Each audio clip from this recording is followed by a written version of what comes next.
ગુજરાતનું રણ બનશે solar એનર્જીનું super power, ખેડૂતોને અનેક લાભ। કચ્છનું રણ એક સમય સુધી સૂકાપણું, તંગી અને પછાતપણાનું પ્રતીક માનવામાં આવતું હતું, પરંતુ સમય બદલાઈ રહ્યો છે। આજે એ જ કચ્છનું રણ ભારતની સોલર અને પવન ઉર્જા ક્રાંતિનું મુખ્ય મથક બની રહ્યું છે।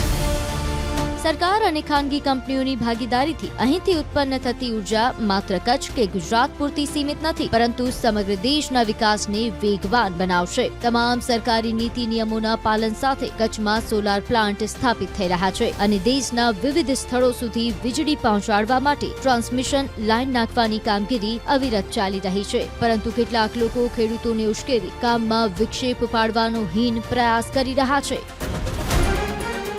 થર્મલ પાવરથી ઉત્પન્ન થતી વીજળી મોંઘી હોવા સાથે પર્યાવરણને નુકસાન પહોંચાડે છે। પરિણામે આબોહવા ડહોળાય છે અને પૂર, વાવાઝોડા, માવઠા જેવા ઘા સહન કરવાના થાય છે। પરંતુ સૌર અને પવન ઉર્જા પર્યાવરણ મિત્ર છે, ઓછી ખર્ચાળ અને લાંબા ગાળે ટકાઉ વિકાસની ખાતરી આપે છે। આમ તો ટ્રાન્સમિશન લાઇનો અમુક ખેડૂત કે સરકારી જમીનમાંથી પસાર થાય છે, પણ તેનો લાભ સમગ્ર સમાજ અને સમગ્ર દેશને મળે છે। સરકાર દ્વારા નક્કી કરાયેલા નિયમો મુજબ જમીનનું વળતર પણ આપવામાં આવે છે। જો કે વીજ લાઇન જેમના ખેતરમાંથી પસાર થાય છે તેવા ખેડૂતો વિરોધ કરવામાં ઓછા હોય છે, પણ જેમને કંઈ લેવા દેવા ન હોય તેવા લેભાગુઓ વિરોધનો ઝંડો પકડી ખેડૂતોને ગેરમાર્ગે દોરે છે। આ પ્રકારનો વિરોધ કરનારા સમગ્ર દેશને નુકસાન પહોંચાડે છે। માત્ર ખેડૂતોના હિતની વાત કરીને આવા લોકો માત્ર લાભના રોટલા શેકે છે। પોતાના સ્વાર્થ ખાતર વિરોધ કરાવનારા આવા લોકોથી સાવચેત રહેવાની જરૂર છે।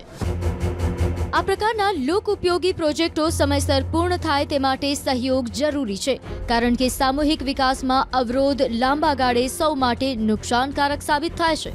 આવા સમયે જો કોઈ વ્યક્તિગત સ્વાર્થથી કે રાજકીય લાભ માટે વિરોધ કરવામાં આવે તો તે માત્ર કચ્છ નહીં, પરંતુ સમગ્ર ગુજરાતના ભવિષ્ય સાથે અન્યાય છે।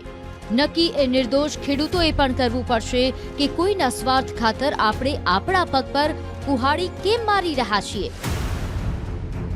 આ વીજળી સીધી સરકારના વીજ ગ્રીડ સુધી પહોંચશે અને કોઈ પણ પ્રકારના ભેદભાવ વિના મારા અને તમારા ઉપયોગમાં આવશે। આ ઉર્જા માત્ર ઉદ્યોગને ફાયદો પહોંચાડે છે એવું નથી, પરંતુ ખેડૂતો, ગ્રામ્ય વિસ્તારો અને સામાન્ય નાગરિકોને તેનો સીધો લાભ મળશે। કચ્છમાં ઔદ્યોગિકરણ વધવાથી સ્થાનિક યુવાનોને રોજગારી મળી રહી છે અને ગ્રામ્ય વિસ્તારોમાં નવા ધંધા રોજગારની તકો સર્જાઈ રહી છે। ખાસ કરીને ખેતી ક્ષેત્રમાં વીજ પુરવઠાની સ્થિતિમાં ઐતિહાસિક સુધારો થશે।